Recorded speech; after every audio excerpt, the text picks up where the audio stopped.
MVP conversation. Oh. Best player, best team. And finally, after being, quote, 90% retired, Aaron Rodgers wants to play 4 more years. Okay.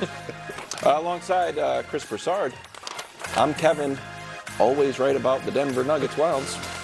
Nick? Yeah. Are you ready to give me my flowers? Who wrote that? You wrote it. And We're not supposed to be in the script writing business. Wilds. Yeah. Put your body where your mouth is. Oh, lower back tattoo time. Nobody wants that. Nobody wants the Friday show. Just bear with us. We start with the promise of the premise. Wow. No one is beating Denver in a 7-game series. Denver dispatches of the Celtics just like they did in Boston. Joker in total control, another triple-double. Playoff atmosphere here, bro. Yeah. With some Celtics fans either making the trip or they live in Denver. Here was Mike Malone's take on that. Another playoff atmosphere for sure. As we talk pregame, you got to give the Celtic fans credit. They always come out strong. But you know what we say, right? They can take that L on the way out, baby. I loved it. Brew, Denver looks I like it. unbeatable. I like Michael Malone with that. Look, I think Denver's the best team in the league. Obviously, I think Jokic is the best player in the league, and I think they should be favored to win the championship. But did they look unbeatable to the point where, Boston should be demoralized, like, we can't beat this team? No.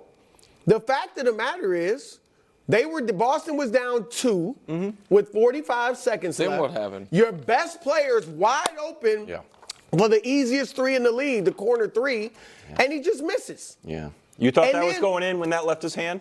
No, I didn't, but I'm just saying. But also, on top of that, we know Jason Tatum didn't have a great game overall. 15 points, 5 for 13 from the floor. They didn't shoot well from the foul line, right? They shot 64%, and they are a top 6 free throw team. They're like 81% from the line. So that was an aberration. Jaylen Brown was great, but didn't shoot well from the line. He shot 50%. That was an aberration. And overall, they shot poorly from three-point land, which they live and die by the three. There we go. But That's they shot 29%. It is my take. But I'm just saying, my point is this. All of that went wrong for them, and they still had a chance to win. So if you're Boston, then you can rightly leave that game. I'm not talking about a moral victory, but you can say, look, we play our game. We hit our threes at our typical rate. Our best player plays close to his best game, and we can beat this team. That last part is the part that I disagree with the most, which is Tatum and Brown combined for 56. That's about what you would hope for. So the Tatum, you know what I mean? Yeah, like, yes, Tatum it's just will play not the better. numbers. You know what I mean? The rhythm of the game. If your best player's playing poorly, but I'm not just. If Tatum if they had lost by a couple possessions, Tatum had that terrible game, and Brown had a typical game, I buy it more. But if the next time they were to play and Tatum plays better, Brown's probably not going for 40. But regardless, I think only Milwaukee can beat a healthy Nuggets team, and I'm not even saying like Milwaukee is better than healthy. I'm saying the only team that doesn't need the puncher's chance, an injury, happenstance, bad luck to beat to beat Denver is Milwaukee. And that is because Giannis can go toe-to-toe with Jokic. And if we just look at the last 3 years, which is, I think, the fairest way to do it because it's when Jokic is fully formed, here's how Giannis has, first of all, they've split all 6. Giannis it's his best field goal percentage against anybody. By the way, that's also basically his field goal percentage for this entire season.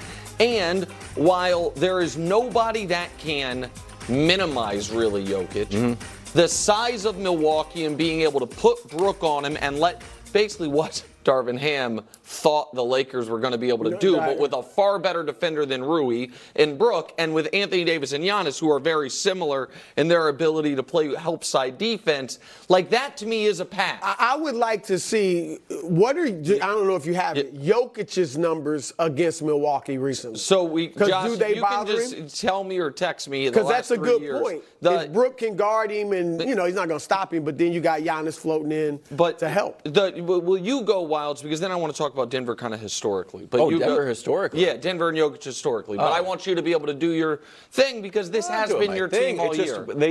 All year? Yes. Wasn't it like last week Bro, that he started he's this been doing Denver it thing? on We Twitter. didn't make picks. Bro, he's been doing it on Twitter. You don't follow all me year. on social. I know people think it's a bit. To be 100% honest, to break the fourth wall, Brew does follow me on social.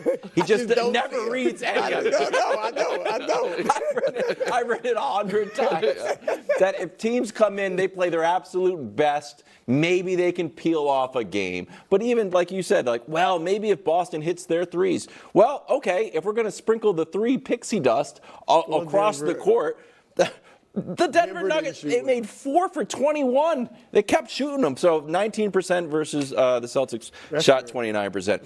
I just think like Aaron Gordon, watching Aaron Gordon, the ease in which he's getting baskets and the chemistry that they have together. And I know it's just a backdoor cut sometimes. If we can show like Aaron Gordon crushing players. Well, he's in that dunker spot a lot. And he's just anything that's going up, he's putting it in. Here's this one. That's a simple one. Yeah. So the chemistry between Joker and Aaron Gordon, Jamal and Aaron Gordon, he's just always around, and then he has this little like fake shot. Well, that was the game sealer, I think. That he also and beat then the Lakers one, this one, he missed off. That was crazy. But so this is Brew. Tell me if you agree. This is what makes Denver so different from other teams. It's similar to Boston actually in this regard, but Boston doesn't have a Joker. They're just they're smartly put together. Correct. They don't feel like have it fit. Exactly. Everybody has a specific role. Mm-hmm. Joker's running point, literal and figurative, and kind of the maestro of the orchestra there. And it just when you have everyone that knows their role and an apex offensive player, which is what Jokic is, which is what I was going to talk about historically in a minute. That's how you can build out a consistent champion without necessarily having, we have multiple superstars or even multiple all-stars. You don't need it if everybody knows what they're supposed to do. I'm glad you brought that up, and it's not to get in a historical discussion or anything, but the Nuggets are showing us. We've known it. I think if we look back, but I've known it. They're not a super team by any stretch of the imagination. No. Has Jamal Murray even made an All-Star game? No. He hasn't played in one All-Star game. But they are a great team. Correct. So when we look at teams historically, it's not always to say, they have so-and-so, they had the big three. That doesn't mean you're going to be better. If you are put together well and everybody knows their role. And when I was watching this game and Aaron Gordon doing all his great dunks and follow-ups and things like that, I was like, man, this is like great for Aaron Gordon. Because remember, when he came into the league, people thought he was going to be a star. He was the face of the Magic. Right. Well, but people did think he was going to be a star. He won the slam dunk contest. And he couldn't be in a better position because he's not a star, but he's going to be a very popular guy if they keep winning. And he obviously is an exciting player with his dunking. So Josh got me those Jokic numbers the last 3 years. 26, 11, 11 on 50% against the Bucks. And so which is 26, 11, 11 sounds unbelievable. It's basically his averages. Right. Or close to it over the last 3 years. And 50% is actually, I think, a touch below his shooting average over the last 3 years. But so this is what Jokic, though, is approaching. And I know people are going to feel like this is odd coming from me, but I didn't like a lot of the Jokic stuff before he proved it out fully in the playoffs. But now that he has, we can start talking about this.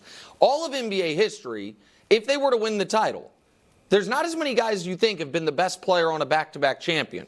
Mikan, Russell, then you have to go all the way to Magic, Isaiah, Jordan, Akeem, Shaq, Kobe, Bron, Steph, or Steph/KD, pick who you want. That's it. Jokic would join that group. And this is where I wanted to ask you.